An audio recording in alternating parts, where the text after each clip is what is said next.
Sejam todos bem-vindos. Hoje vamos revisar o módulo 13 e para isso contamos com a presença da professora Caroline Bezerra. Olá, professora Sabrina, olá, alunos. Então, hoje nós vamos rever todos os assuntos que nós vimos durante o módulo 13 para facilitar, o desenvolvimento da atividade logo após. Então, aproveitem mais essa aula e bons estudos. Isso, então vamos iniciar a nossa aula. A nossa disciplina é de produção e industrialização de alimentos. Então, nós vamos revisar hoje todo o módulo 13 e relembrar um pouquinho dos conteúdos. Professora Sabrina Alves, a professora formadora, e professora Caroline Bezerra, professora assistente. Os objetivos da aula hoje é analisar dados da produção, industrialização e comercialização de alimentos no Brasil, analisar as consequências da publicidade alimentar direcionada ao público infantil, compreender o comportamento alimentar durante a infância e a adolescência e reconhecer as características e os benefícios da produção familiar de alimentos. Compreender a importância do consumo adequado e consciente dos alimentos e diferenciar alimentos orgânicos e alimentos convencionais. Então, todos esses foram os conteúdos que a gente teve a oportunidade de estudar durante a nossa aula. Você pode observar que são bastante conteúdos, né, professora? E isso vai ajudar com certeza a desenvolver a prática dos nossos alunos, né? Isso mesmo, do módulo 13. Então, se você tiver alguma dúvida, pode nos enviar aqui no chat que a gente vai estar esclarecendo, tá? Qualquer dúvida. Isso. Então, na unidade 1, nós estudamos produção de alimentos no Brasil. Unidade 2, temos o conteúdo de industrialização e distribuição de alimentos no Brasil. Unidade 3, nós podemos conhecer um pouquinho sobre o consumo adequado e consciente. Na unidade 4, nós estudamos sobre agricultura familiar no Brasil e encerramos com a unidade 5 sobre a produção orgânica de alimentos. Unidade 1 tem o tema de produção de alimentos no Brasil. Então, o que a gente conheceu nessa unidade? Nós tivemos a oportunidade de conhecer um pouquinho mais sobre a origem do alimento, como que esse alimento chega à mesa do consumidor brasileiro, né? Qual é o caminho que ele percorre? Então, olha só, o caminho que o alimento percorre até chegar ao consumidor inicia-se no campo, por meio da criação de animais e do cultivo de diferentes espécies vegetais. Então, temos essa sequência. Primeiramente, nós temos o cultivo das plantações, a colheita, armazenagem, estocagem, transporte, processamento, quando é necessário, comercialização e aquisição dos alimentos. Então, para que o alimento possa chegar à mesa do consumidor, ele precisa primeiramente passar por todas essas etapas. Alguns alimentos passam pelo processo, pelo processamento na indústria alimentícia, e alguns outros alimentos não precisam desse processamento e são comercializados diretamente ao consumidor.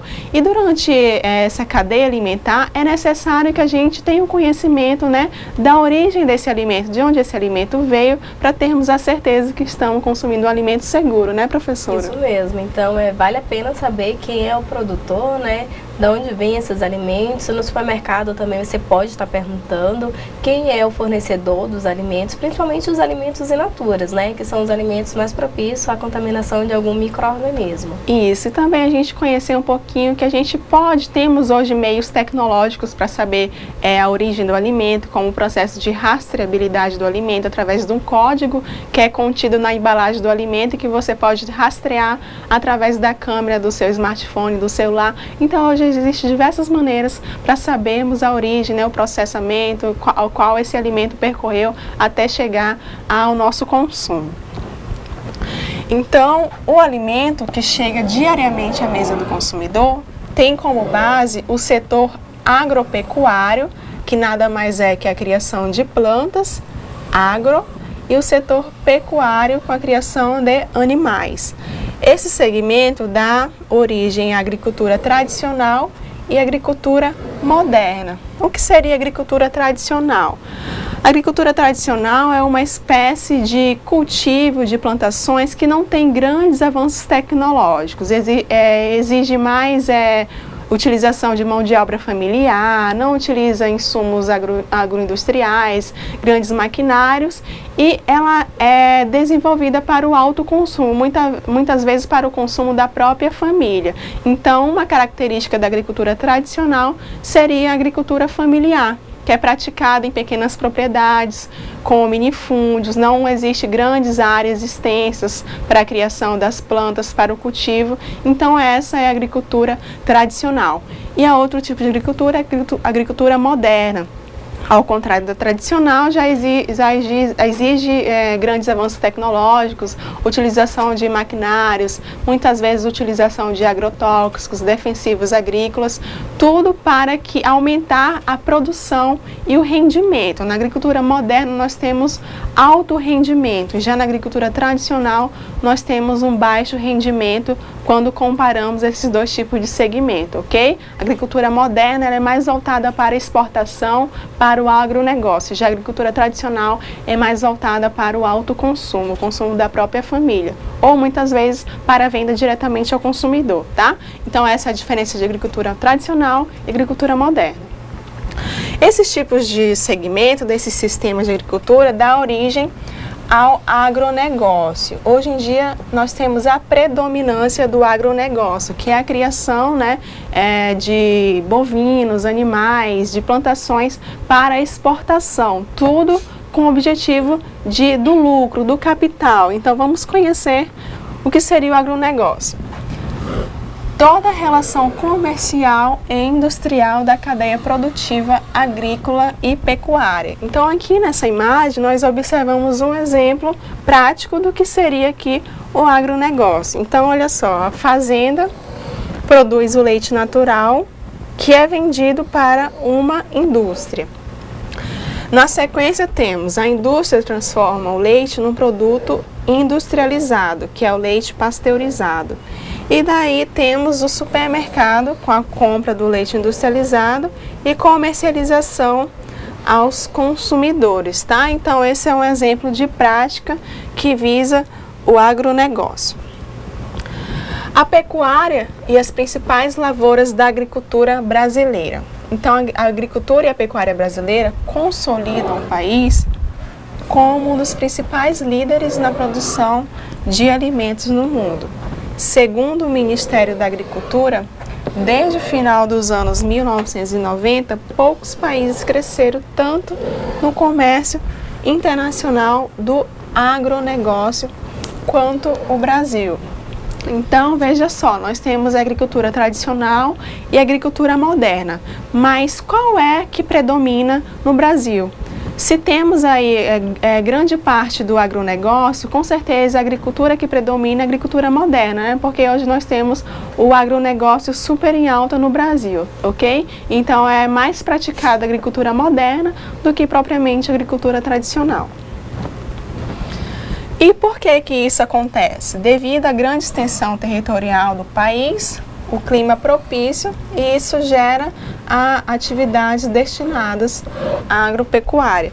E hoje o nosso país é um dos líderes mundiais na produção e exportação de vários produtos agropecuários. Hoje o Brasil ele exporta para mais de 180 países. Então é muito importante esse segmento, o agronegócio e as exportações brasileiras, né, professora? Com certeza contribui para a economia do nosso país. Isso mesmo. Então é um campo, um ramo muito bom que o Brasil está explorando, está sabendo explorar, e isso contribui, como a senhora falou, para a economia do Brasil. Então realmente, como a gente tem grandes territórios, e com o clima propício, não tem como desperdiçar.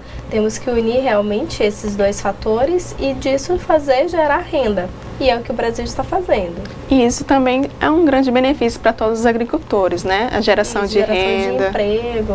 De emprego, um grande benefício para todos.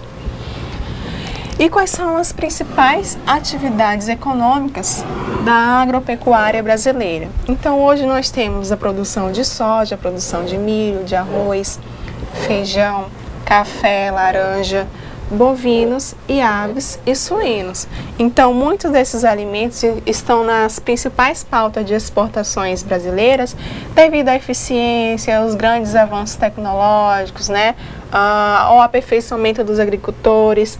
Temos aqui o arroz e feijão, que são um dos principais alimentos mais comumente consumidos pela população brasileira, então eles estão também na pauta das exportações brasileiras.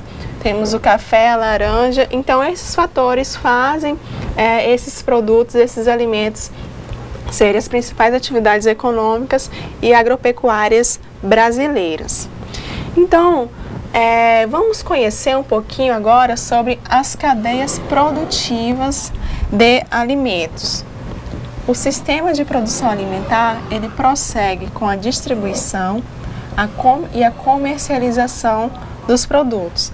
Assim, o agricultor pode vender o alimento diretamente ao consumidor, através do mercado de venda direta, que são as feiras livres, e a domicílio. Então, na cadeia produtiva curta, a produção agrícola ela é comercializada diretamente ao consumidor. Isso gera uma maior aproximação entre produtor e consumidor, gera uma maior autonomia, um maior contato com os alimentos, né? É um tipo de cadeia produtiva, né, benéfica, né, que permite a pessoa conhecer mais os alimentos, né, professora? E se é uma cadeia produtiva simplificada, né? É super simples, então, assim, para a agricultura familiar, né, é também uma opção. Isso. Então, é uma cadeia produtiva bem simples e que gera a renda e o emprego. Isso. E também quando vamos fazer compras em feiras, né, quando o consumidor vai adquirir um alimento diretamente à feira, ele está praticando a cadeia produtiva curta, né, que está adquirindo o alimento diretamente do agricultor. Quais são os benefícios da cadeia produtiva curta? Acesso da população aos alimentos frescos ou minimamente processados, mais saudáveis e nutritivos, porque os alimentos eles vão estar expostos ali naquele dia, né? Então, com certeza, eles vão ser mais frescos, tem um valor nutritivo muito maior. Então, por isso, se torna um benefício para o consumidor. Outro benefício é fortalecer as culturas alimentares tradicionais e a diversidade culinária. Esse fato dá prioridade aos alimentos regionais, né? Os alimentos da nossa cidade, da nossa região, né? Contribuindo aí para as culturas alimentares tradicionais. O terceiro item é oportunizar a venda direta de alimentos produzidos pelos agricultores do município ou da região, fortalecendo e movimentando a economia local. No entanto, né, diversas transformações econômicas, políticas, sociais e culturais ao longo do tempo ocorreram, determinando mudança nas relações de produção e consumo. O que aconteceu ao longo do tempo? As pessoas passaram a trabalhar mais, ter uma vida corrida, né? Não temos mais tanto tempo a ficar em casa, a realizar a nossa própria refeição, a fazer, né? Produzir a nossa própria refeição. E isso gerou uma mudança social, uma mudança cultural ao longo do tempo. Também contribuiu, né, para o sedentarismo. Então, ao longo do tempo, essa cadeia foi denominada de cadeia produtiva longa. Então, existe a cadeia produtiva curta e agora temos também o surgimento da cadeia produtiva longa. Como que ocorre essa cadeia? Existe a produção agrícola. A partir da produção agrícola, os alimentos eles passam por um processo de industrialização. Após a industrialização, esses alimentos são distribuídos e comercializados e depois são comercializados, né, diretamente ao consumidor. Então, em vez de o consumidor adquirir o alimento diretamente do produtor, como na cadeia produtiva longa, hoje, para que o consumidor adquira seu alimento, ele vai ter uma relação de dependência dos supermercados, dos comércios, porque os alimentos precisam primeiramente passar pelo processo de industrialização. E isso gerou uma certa distância, um distanciamento, em que hoje em dia as pessoas não sabem muito bem de onde veio esses alimentos, qual foi a origem desse alimento, como que esse alimento foi produzido, gerou uma espécie de distanciamento entre produtor e consumidor e gerou a cadeia produtiva longa. Quais foram as consequências desse processo? Maior consumo de alimentos industrializados, desenvolvimento de doenças crônicas não transmissíveis como obesidade, diabetes, doenças cardiovasculares, câncer e entre outras. Porque a gente sabe que os alimentos industrializados muitas vezes contêm substâncias, aditivos químicos, grande quantidade de sódio, gordura, açúcar. E quando a pessoa passa a se alimentar constantemente, com frequência desses alimentos, eles têm a possibilidade de futuramente desenvolver alguma doença crônica não transmissíveis, como a obesidade, o diabetes, que hoje em dia são doenças comuns, digamos assim, né? E isso devido à má alimentação. Isso, vale a pena lembrar que não é assim, hoje eu vou comer uma batata frita e amanhã eu vou estar doente. Não, isso é a longo prazo, gente. Então, assim, as pessoas que todos os dias se alimentam de alimentos industrializados, com certeza essa consequência ela irá surgir, mas não imediatamente, sim no futuro. Então, essa é a grande preocupação. Já foi comprovado aí, desde quando teve essa troca, o surgimento dos alimentos industrializados, foi quando realmente começou a surgir as doenças crônicas não transmissíveis. Então, ao longo do tempo. Isso, porque a gente observa que antigamente não tinha tantas essas doenças. Isso, eram outros tipos de doenças. Era outros tipos de doenças, justamente porque não existia esse processo de industrialização, né? E com o passar do tempo houve essa mudança cultural, essa mudança social e fez com que ocorresse o surgimento dessas doenças, que são um malefício, né, para toda a população. E os alimentos processados. Então, já que falamos sobre processamento, cadeia produtiva longa, vale relembrarmos um pouquinho sobre os alimentos processados. O que é o processamento? É definido como os métodos utilizados pela indústria alimentícia para transformar o alimento fresco em um produto alimentar. Esses alimentos processados, que são transformados pela indústria, são vendidos nos supermercados como alimentos prontos, ou que exigem pouca preparação para o consumo. Então, essa é a definição de processamento. E aqui, nessa imagem, nós podemos visualizar bem qual que é a diferença entre alimentos naturais, alimentos processados e alimentos ultraprocessados. Temos aqui o peixe fresco, que é um alimento in natura, um alimento natural.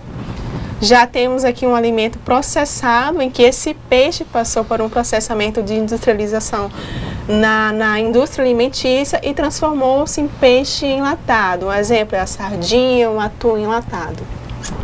Já temos aqui também um alimento ultraprocessado, que na verdade não contém nenhuma característica original do alimento in natura ou alimento processado. Ele foi totalmente formulado pela indústria alimentícia com utilização de grandes conservantes, aditivos químicos, então por isso ele é considerado um alimento processado. Aqui um segundo exemplo é o abacaxi fresco. Temos o abacaxi in natura, o abacaxi natural, a fruta. Na indústria ele passou por um processo de industrialização e transformou-se em abacaxi com calda. Esse alimento já teve a adição de açúcar, porque a gente sabe que frutas em calda eles contêm, né, uma adição de açúcares e conservante para que tenha um longo prazo de prateleira, uma vida útil maior. E já a versão ultraprocessada do abacaxi é o suco em pó de abacaxi, que também foi formulado pela indústria alimentícia. Então aqui nós temos bem claro nesse quadro a diferença entre alimentos naturais, processados e ultraprocessados.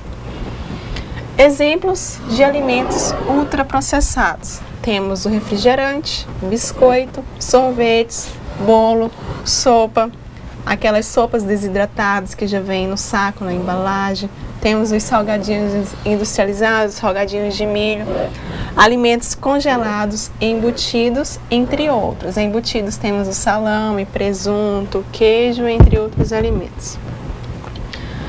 Quais são as consequências do alto consumo de alimentos processados? A alta densidade energética, eles contêm um valor calórico muito maior quando comparado a um alimento natural, um alimento in natura, contém menos fibras, porque no processamento da indústria eles perdem as fibras naturais, esses alimentos passam a ter então menos fibras. Contém maior quantidade de gordura, açúcar, sal em excesso, justamente para que esse alimento tenha um tempo de vida útil maior e sejam conservados. A utilização de substâncias químicas como conservantes, estabilizantes, aromatizantes, gordura trans, emulsificantes, aditivos, antioxidantes. Um exemplo comum é o refrigerante. Menor diversidade cultural e gastronômica, porque as pessoas passam a se alimentar de um modo igual e não é priorizado a individualidade biológica de cada um, pois cada pessoa exige, né, uma necessidade própria e não todos devemos consumir o mesmo alimento. Há também a globalização ou homogeneização alimentar, menos desenvolvimento sustentável do meio ambiente, gerando poluentes, com a contaminação de águas e solos, já que o grande consumo de alimentos processados há também a geração de muito mais embalagens, gerando aí lixo, né, para o meio ambiente e contaminação. Então, o processamento para a elaboração de alimentos industrializados abrange várias fases, desde a produção e a seleção da matéria-prima até o armazenamento e a distribuição. Então, a gente viu que esse alimento ele vem lá do cultivo, da colheita e do processamento, mas que para esse alimento passar por um processamento, esse processamento ele tem várias fases, até que esse alimento chegue a características adequadas para o consumo, para quem vai adquirir esse alimento. Então, vamos conhecer quais são as fases de processamento dos produtos alimentícios. Temos 4 fases. A fase de beneficiamento é a primeira fase. Observe que as fases aqui elas estão colocadas em ordem. A segunda fase é a fase de elaboração, tá? A terceira fase nós temos a fase de preservação e conservação e temos a última fase, a quarta fase, a fase de armazenamento. Então, pelo próprio nome, você já pode ali diferenciar e saber a ordem de cada fase. E quais são o que seria a fase de beneficiamento do alimento, que é a primeira fase? É a primeira etapa de transformação da matéria-prima selecionada em produto alimentício. Consiste na limpeza, separação das partes não comestíveis e higienização. Um exemplo de alimento que passa pelo processo de beneficiamento é o arroz, o feijão, são os grãos. Para que esses alimentos possam ser embalados e comercializados ao consumidor, ele precisa primeiramente passar por um processo de beneficiamento, que é a limpeza e retirar aquelas partes não comestíveis que vieram junto com esse alimento durante o processo de colheita, tá? Então, antes da embalagem desse alimento, ele precisa primeiramente passar pela fase de beneficiamento. A segunda fase é a fase de elaboração. É a etapa mais importante, pois nela se desenvolve diversas tecnologias, como processos físicos, através da moagem, trituração, processos químicos com emprego e utilização de aditivos químicos, conservantes, entre outros, e processos biológicos, que é o processo de fermentação e maturação de alguns alimentos, para a produção dos produtos, tá? Então, aqui temos a primeira fase e a segunda fase. Terceira fase, preservação e conservação desse alimento. Visa aumentar o tempo de vida útil de prateleira dos alimentos por meio de processos que evitem alterações indesejáveis nos produtos. Então, as alterações, elas podem ser classificadas de 2 maneiras. Nós temos os produtos perecíveis, os produtos perecíveis e os não perecíveis. Os alimentos perecíveis são aqueles que têm um tempo de vida útil muito menor, como frutas, carnes, peixes, e os alimentos não perecíveis têm um tempo de vida útil maior, que não se deterioram com tanta facilidade, como arroz, feijão, macarrão, farinha, entre outros alimentos. Então, essa fase de preservação e conservação visa aí evitar que ocorra alguma alteração nesses alimentos. A quarta fase é a fase de armazenamento. É a última fase do processo e visa preservar os produtos para que eles não se deteriorem. As principais causas de alteração dos produtos armazenados são temperatura ambiente, umidade, imperfeições nas embalagens e ação de predadores. Quando os produtos vão ser armazenados, consequentemente, eles precisam ser embalados, né? Alguns alimentos necessitam da embalagem, mas para que não ocorram alterações desses alimentos, o local em que esse produto vai ser armazenado precisa ser um ambiente limpo, né? Ter limpeza adequada, livre de pragas, insetos, ter uma umidade adequada, né? E isso a gente pode já levar para a escola, né? Para o local em que esses alimentos são armazenados, né, professora? Isso mesmo, como a gente viu já em outras aulas, né? A questão do modo adequado de armazenar os alimentos, né?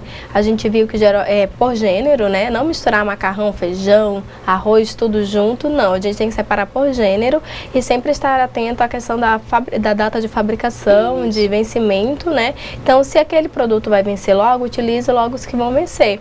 E os que já tem um tempinho a mais, coloque para trás, que aí não corre o risco de você, né, pegar um alimento assim e se enganar, né? Então já coloque na hora do armazenamento, já coloque no modo certo, que aí vai poupar e facilitar o seu trabalho. Isso, e se por acaso a pessoa não estiver atenta à data de validade, já é um modo de alteração desse alimento, né? Que ele não vai estar com a característica adequada para o consumo. E para quem trabalha com criança, né? Pior ainda, tem que ter uma questão de cuidado muito maior ao armazenamento desses alimentos, ok? Então a gente deve ficar atento e essas são as 4 fases de processamento de alimentos. Então vamos continuar. Aqui nós temos um exemplo melhor para visualizarmos o processo de industrialização da farinha de trigo. Então temos aqui o trigo natural, passando pela industrialização, pela fase de beneficiamento e depois esse alimento ele é embalado para ser armazenado. Ok? Então essas são as fases do processo de industrialização dos alimentos. E agora vamos estudar um pouquinho sobre o comportamento alimentar na infância. A gente sabe que toda criança apresenta algumas características em seu comportamento, né? Muitas vezes são características que nem mesmo nós sabemos o porquê e como tratar essas características, esses comportamentos. Então vamos relembrar um pouquinho quais são esses comportamentos que as crianças podem apresentar. Então, um deles é que nem todas as crianças aceitam novos alimentos. A gente sabe que existem crianças que têm mais uma dificuldade para aceitar alimentos que não fazem parte de seus hábitos alimentares. Então, crianças em fase de formação do hábito alimentar não aceitam novos alimentos prontamente. Essa característica ela é denominada de neofobia, que é a relutância em consumir novos alimentos. E o que fazer para tratar esse comportamento? É necessário que a criança prove o novo alimento em torno de 8 a 10 vezes, mesmo que seja em quantidade mínima. Então, se você fez a primeira tentativa de apresentar esse alimento para a criança, ela não aceitou, é normal, é uma característica da criança denominada de neofobia e que ela tende a apresentar na fase da infância. Então, vale a gente, né, usar a criatividade também e não desistir na primeira tentativa e sempre estar ali tentando até que a criança aceite esse alimento, né, se acostume e que possa aos poucos fazer parte do hábito alimentar dela. Então as tentativas devem ser de no mínimo 8 a 10 vezes. Outra característica é que as crianças apresentam um apetite variável, apetite momentâneo e depende também de vários fatores, como idade, condição física e psíquica, atividade física, temperatura do ambiente e ingestão da refeição anterior. Então, criança cansada ou superestimulada com brincadeiras pode não aceitar a alimentação de imediato, assim como também no verão, seu apetite pode ser menor do que no inverno. Então, ali, muitas vezes a criança está agitada, né, brincando e tal, aí na hora de comer um alimento, ele não vai aceitar esse alimento. Então, é uma característica também de apetite variável. Outra característica é quanto à preferência alimentar.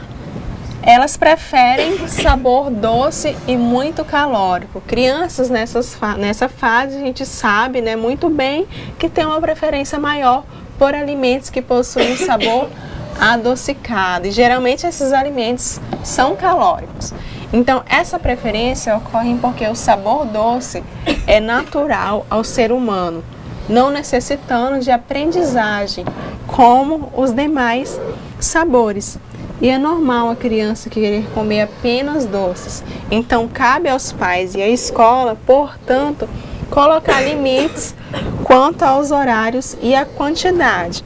Então, se a criança tem uma preferência maior por alimentos de sabor doce, vale a gente limitar, né? Falar o horário que essa criança pode consumir, qual é a quantidade. Existem crianças que não têm muita preferência por alimento de sabor doce, mas a gente sabe que a maioria das crianças já preferem comer um biscoito, um picolé, um chocolate, algum alimento doce. Então, vale a gente também limitar essa quantidade, até de modo a prevenir alguma consequência no futuro, como o desenvolvimento de alguma doença crônica não transmissível.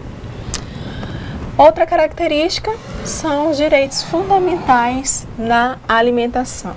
A criança, ela possui mecanismos internos de saciedade, que determina a quantidade de alimentos de que ela necessita. Por isso, deve ser permitido o seu controle de ingestão.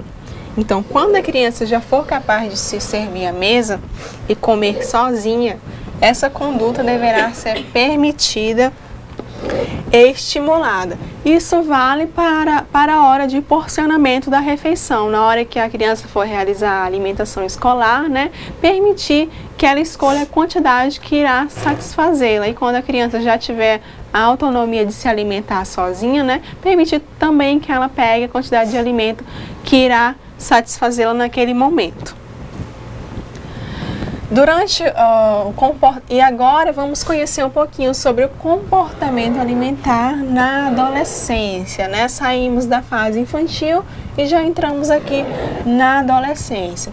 Então, o comportamento alimentar durante a adolescência, ele possui diversas influências. Quais são? São os fatores internos e os fatores externos. Os fatores internos estão relacionados à autoimagem, necessidades fisiológicas, saúde, crenças, preferências alimentares, desenvolvimento psicossocial. E os fatores externos estão ligados aos hábitos alimentares, amigos, valores e regras sociais, culturais, mídia, modismos, experiências e conhecimentos do indivíduo. Então, observe que o comportamento alimentar do adolescente, não só do adolescente, mas como do adulto ou de qualquer outra pessoa, ele está diretamente ligado a diversos fatores e não somente ao ato de se alimentar-se.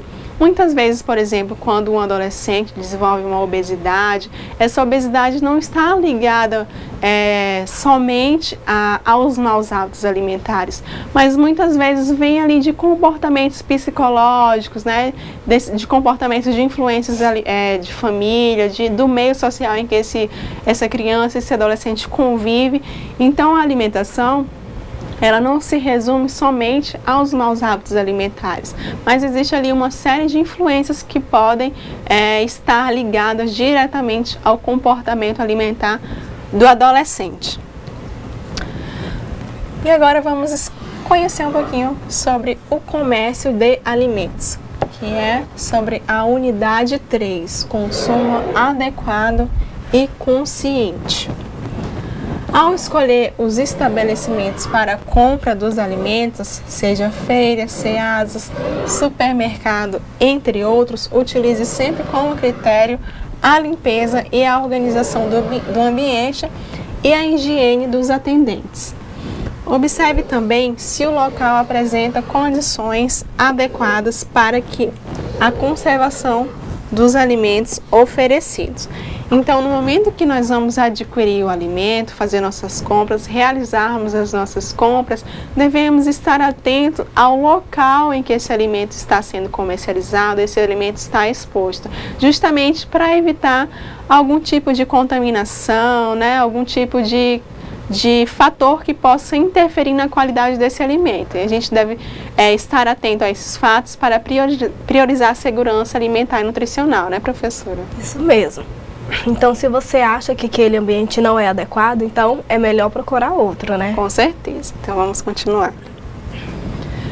A Agência Nacional de Vigilância Sanitária, Anvisa, estabelece regras específicas para empresas que produzem ou manipulam alimentos. Quais são essas regras?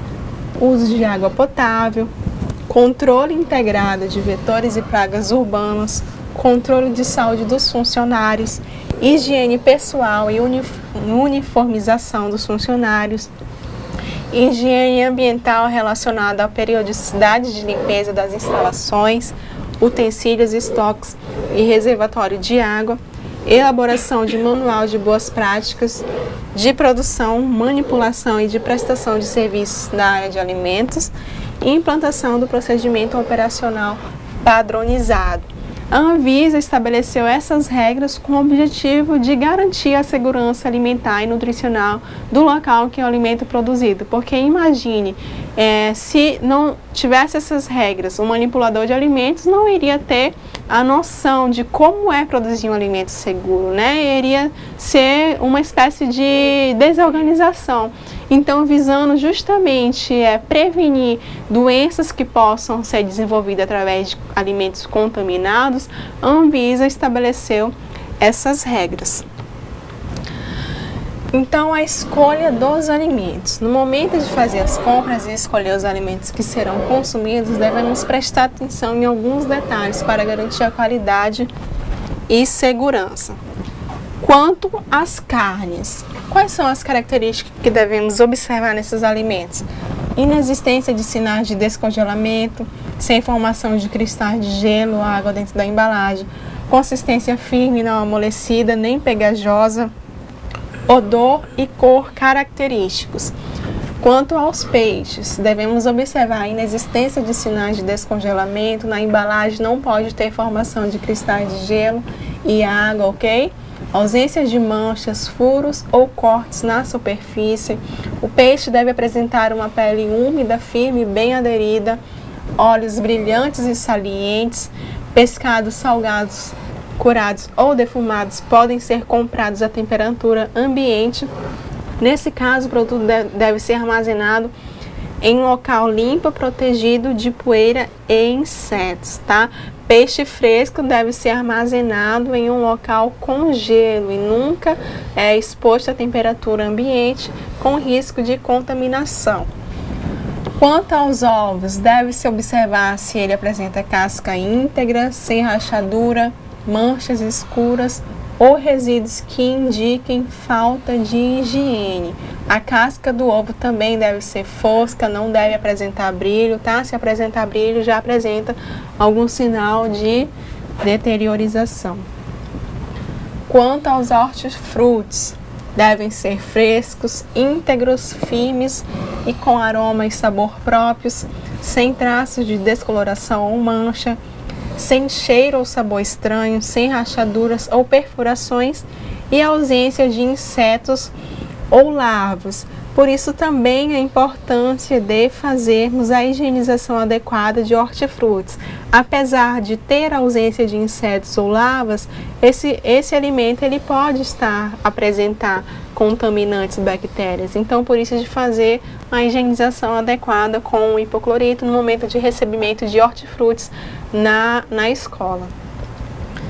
Leites e derivados devem apresentar as embalagens não estufadas ou alteradas, o líquido homogêneo de cor branca e leitosa e cheiro característico e sabor suave. Ok? Então essas são as características dos alimentos que você deve observar para que você receba ou adquira um alimento com as características adequadas, certo? Então vamos continuar na unidade 3 e agora vamos relembrar um pouquinho sobre os rótulos e rotulagem nutricional dos alimentos. A rotulagem no Brasil ela foi regulamentada por essas 3 resoluções: a RDC número 259, a RDC número 360 e a RDC número 359 da Anvisa, tá? Então aqui é um exemplo de rotulagem nutricional de rótulo que devem ser contida obrigatoriamente em todas as embalagens de alimentos. Então vamos conhecer, relembrar o que significa cada um desses itens aqui. Algumas informações devem estar presentes obrigatoriamente em um rótulo. Quais são elas? Prazo de validade, conteúdo líquido, lote e origem, para fins de ocorrer algum problema com esse alimento.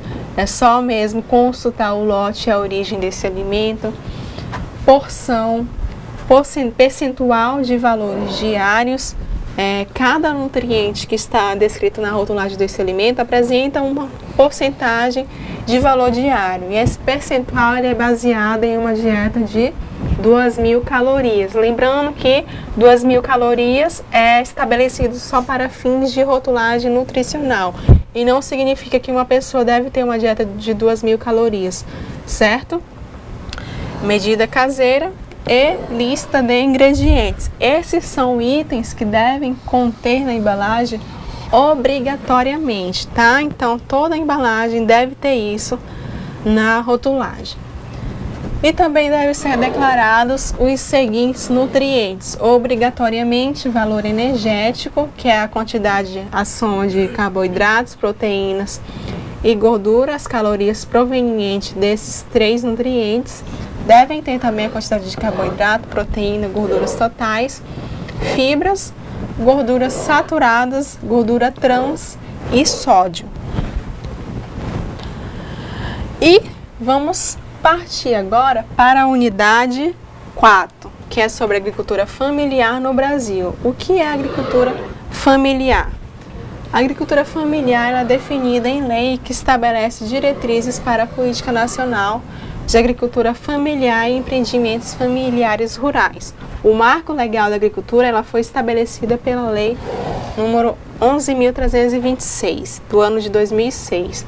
E quem é o agricultor? É aquele que pratica atividades no meio rural e tem percentual mínimo da renda familiar originada dessas atividades. Ele dirige o estabelecimento com a família e utiliza a mão de obra da própria família nas atividades que ele desenvolve. Então, é a principal fornecedora de produtos básicos, produzindo 70% dos alimentos que chegam diariamente à mesa dos brasileiros, sendo responsável por garantir boa parte da segurança alimentar e nutricional do país. Dentre as políticas públicas voltadas ao agricultor familiar, nós temos o Programa de Aquisição dos Alimentos, que é um programa desenvolvido para aquelas pessoas que se encontram em situação de insegurança alimentar. As pessoas que são beneficiadas por esse programa precisam comprovar a sua renda. O segundo programa é o Programa Nacional de Fortalecimento da Agricultura Familiar, que é o PRONAF. É um programa de crédito rural para que o agricultor possa investir na sua agricultura. E temos o Programa Nacional de Alimentação Escolar, que é o PENAE, que nós falamos bastante do PENAE ao decorrer de nossas aulas. E o que são alimentos orgânicos? Para ser considerado agora alimentos orgânicos, já faz parte da unidade 5, que é com o tema de produção orgânica. E os alimentos orgânicos já estão também diretamente ligados ao produtor, ao agricultor familiar. Para ser considerado orgânico, o produto precisa ser produzido em um ambiente de produção orgânica. O processo ele utiliza princípios agroecológicos que contemplam o uso responsável da água, do ar e dos demais recursos naturais. Relembrando, para que o produto seja considerado orgânico, não deve ter a utilização de agrotóxico. Caso contrário, iria ter contaminação de solo, água e ar, e esse não é o objetivo da agricultura orgânica. Então, o cultivo deve respeitar aspectos ambientais, sociais, culturais e econômicos, garantindo um sistema agropecuário denominado de sustentável. Mas temos também um outro segmento, que é a hidroponia. diferentemente da agricultura orgânica. Então, você lembra ainda qual que é a diferença entre alimentos hidropônicos e alimentos orgânicos? Vamos relembrar. A hidroponia é produção de alimentos sem utilização de solo, relembrando que na hidroponia os alimentos eles são cultivados em um ambiente que apresenta estufas, não tem contato com o solo. Utilizam-se agrotóxicos, são utilizados fertilizantes químicos devido à ausência de solo. Eventuais excessos de nutrientes ou impurezas na solução nutritivas podem acumular-se nos alimentos e essas plantas apresentam um metabolismo desequilibrado, suscetíveis ao ataque de pragas. Já na produção orgânica, ele é totalmente produzido em solo, não há utilização de agrotóxicos, utilizam apenas fertilizantes orgânicos, tem plantas com metabolismo mais equilibrados, justamente porque não há utilização de agrotóxico, entre outros fatores. Então, observe que a agricultura orgânica é uma agricultura muito mais natural. Então, não é permitido o uso de substâncias, como falei anteriormente, como agrotóxicos. E qual é o principal objetivo da agricultura orgânica? É justamente ofertar produtos saudáveis, preservar a diversidade biológica, promover o uso saudável do solo, da água, do meio ambiente e incentivar a integração entre os diferentes segmentos da cadeia produtiva e de consumo de produtos orgânicos e regionalização da produção e ao comércio desses produtos, ok? O uso de agrotóxicos versus produção orgânicas.